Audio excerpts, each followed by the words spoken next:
Ndabaramukije cane bakunzi b'ikiganiro igitondo gishasha, amahoro y'Imana, kugubwa neza, kururanirwa mu vyanyu no mu banyu, nivyo ndabipfurije. Muteramanye na jewe Janvier Manirambona, mbahaye ikaze muri kino kiganiro cacu cuno musi.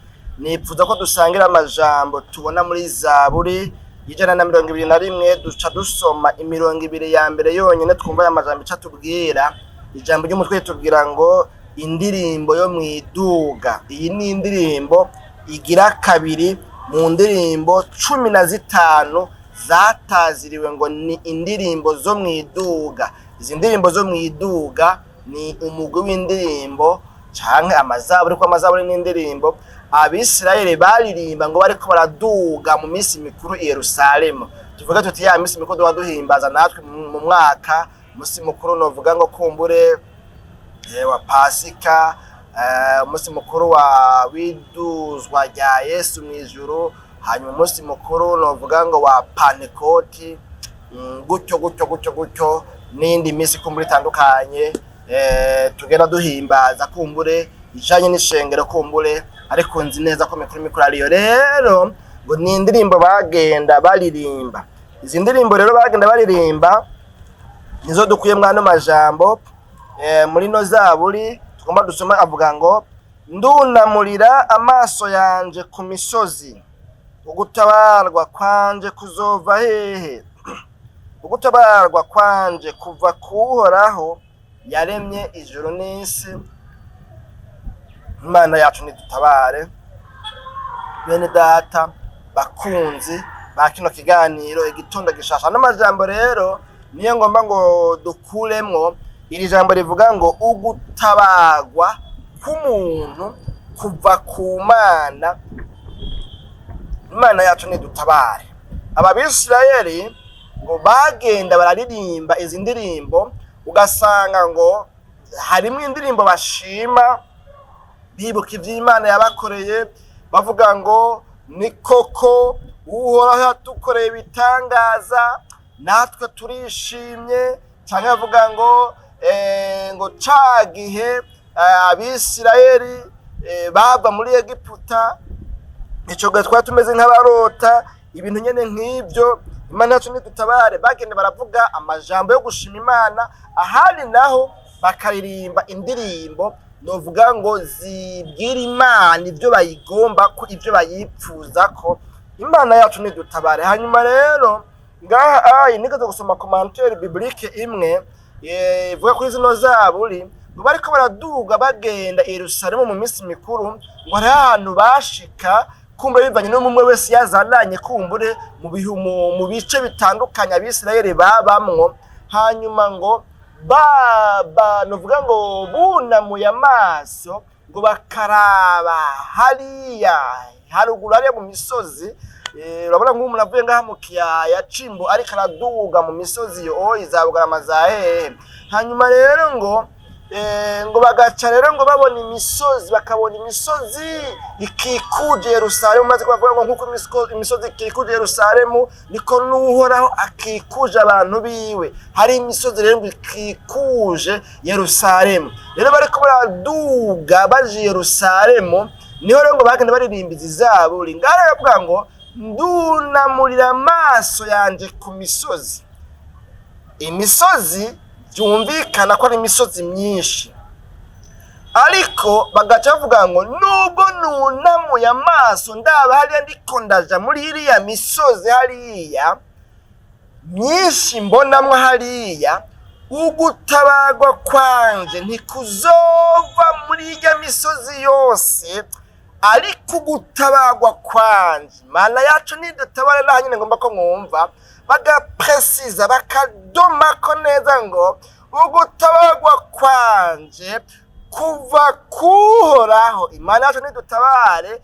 Kandi bivuze ngo kuva kuhoraho byaba bigomba kuvuga ngo ku musozi w'Imana, aho bironkeka, aho duhurira n'Imana, aho idushikiriza ko idushitsa ko amasezerano, niho niteze gutabarwa. Naho hari imisozi ndiko ndabona hariya, ariko gutabarwa kwanje ntikuva muri iriya misozi yose, ahubwo gutabarwa kwanje, Imana yacu nihimbazwe, kuva ku musozi witirirwa izina ry'Uhoraho, izina ry'Imana. Imana yacu nidutabare. Bafata yuko rero kuduga ku musozi w'Imana bizana umugisha, ibyo barima bikera, bikagwira, bikimbuka, bigakunda, ntibihoroke. Bafata ko kuduga mu rusengero, mu nzu y'Imana hitirirwa izina ry'Imana, bituma ibyo boroye bitaramburura, bituma bagira umugisha, kubera yuko kuja ku musozi w'Imana gutuma nuvuga ngo habaho ugukomezwa kw'imigenderanire hagati yabo. Imana yacu nidutabare.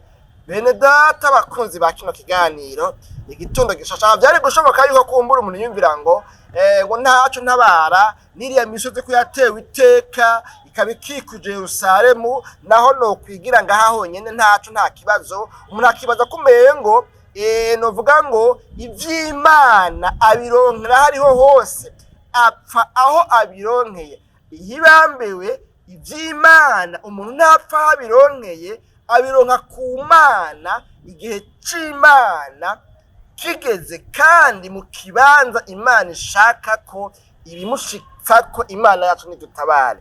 Ngaho rero hatubwiye ngo ndunamurira amaso yanje ku misozi, ugutabarwa kwanje mbega kuzova hehe? Uyu munyezaburi ariko araduga avuga ngo ndafise ibyo nipfuza kw'Imana intabaramwo, ndafise ibinduhije, ndafise ibibazo, ndafise amarushwa, ndafise amakuba, ndafise intambara, mfise ubukene, mfise ubushomeri, narondeye akazi biranka, ndarwaje umwana imyaka 5, ibintu byaranse, kandi nunamuye hariya ku misozi, amaso nkayunamura hariya ku misozi, ndabonayo imisozi, ndabonayo insengero, ndabonayo imisaraba yerekana ko aho hantu bahasengera. Numva bavuga ngo hanaka na hanaka, ko nunamuye amaso mbona hariyo imisozi. Ugutabarwa kwanje kuzova hehe none muri iriya misozi yose nunamuriye kw'amaso? Ko mfise ibibazo, nk'ababa mu bantu, nkabona umengo nakayontabara, nkabona umengo nakayongirira neza, nkabona umengo hanaka byocamwo, nkumva ngo nogira gutya byogenda neza, notanga ibi nibi noronka akazi, notanga ibi nibi nokira, noja hanaka notabarwa, nobohorwa.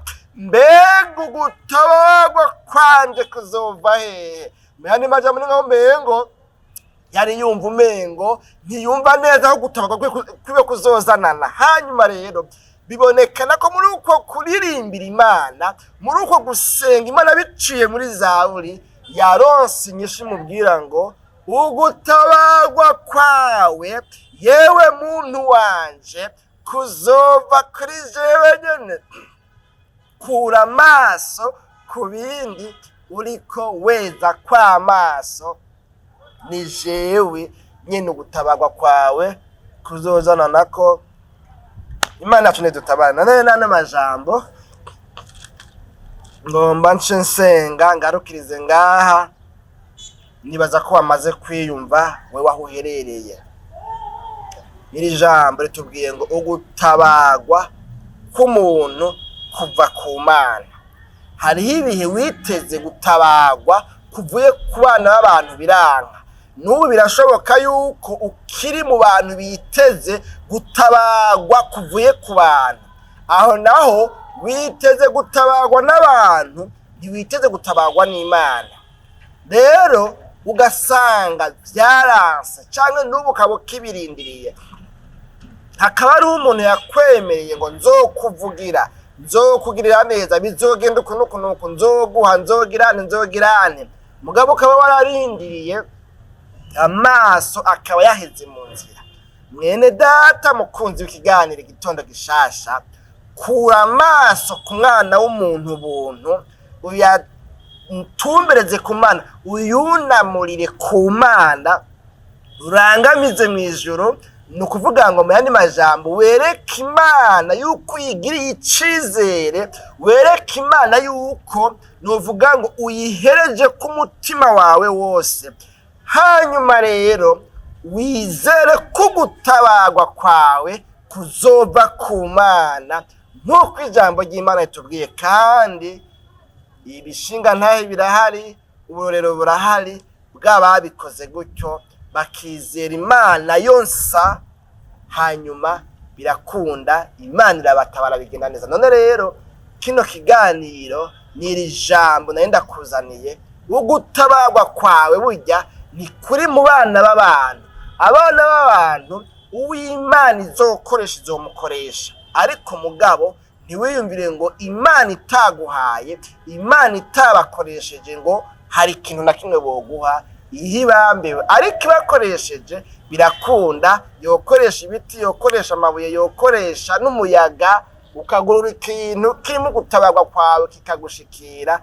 Birashoboka, birabaho, kuko Imana ni Imana y'inyabitangaza, ni Imana y'ibitangaza. Imana yacu nidutabara. Nano majambo rero sinzi aho wari ugeze, kumbure ukaba wari wumva umengo Imana ntaco bikimaze kuyizera, ubu ukaba wari usigaye weza amaso abantu, akaba ari weza ko amaso, akaba ari wizera, akaba ari wizigira umwana w'umuntu. Mbere y'Imana ryo rivuga ngo haravumwe uwizigira umwana w'umuntu. Umwana w'umuntu abantu barahinduka, abantu ntibamahindagu, ariko ijambo ry'Imana ritubwira ngo Yesu Kristo uko yarari ejo n'uyu munsi niko ari, kandi niko azokwama. Kuba bitarakunda si uko yahindutse, aracari wa wundi, aracatabara, ahubwo uracari ku murongo, nawe ugutabarwa kwawe kuri mu nzira. Shishikara uhereze umutima wawe ku Mana wose, ivyizigiro vyawe bigumize ku Mana. Nano majambo rero kandi nizera yuko hagize ikintu avugana n'umutima wawe. Dusenga Imana n'abahirwe abantu bacunamuriye amaso yabo kuwuhoraho, kuko gutabarwa kwabo kuzozana na kuwuhoraho.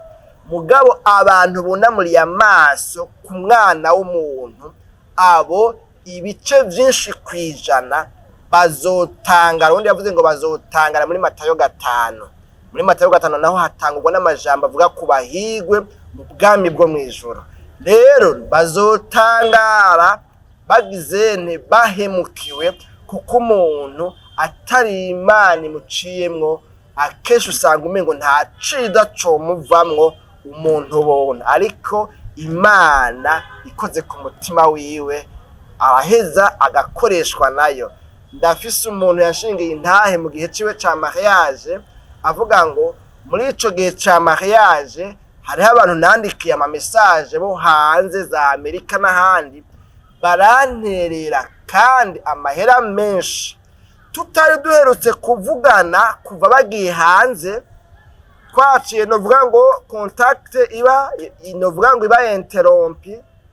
Hanyuma muri ico gihe, kuko ufise urubanza nyene urabizi, ugerageza gutumira hanari ugaterereza kugira ngo urabe yuko bogufasha urubanza. Ico gihe baramfasha urubanza, ati mugabo inyuma y'urubanza nanabandikiye ndabashimira, ndagerageza kubisemba, barase ko tubandanya tuvugana. Lakini ndabihoza ati natahuye yuko rero kijya gihe Imana yarabakoresheje, yarabaciyemwo, ahubwo ni nkaho umengo bisanze bayampaye, mu nyuma basubira kwicuza icatumye bayampa, kubera wamengo ni uruhumyi Imana yabashize ku maso ntibabone ko bayampaye.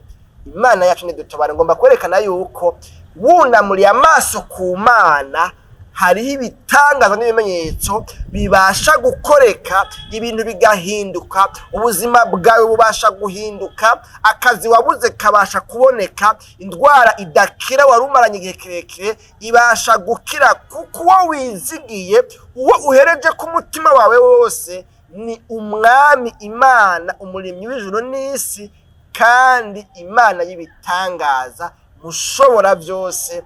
Imana yacu nidutabare. Niwagira gutyo rero bizogenda neza, uzotabagwa, kuko gutabarwa kwawe kuva ku Mana, nawe ukaba wunamuriye amaso Imana.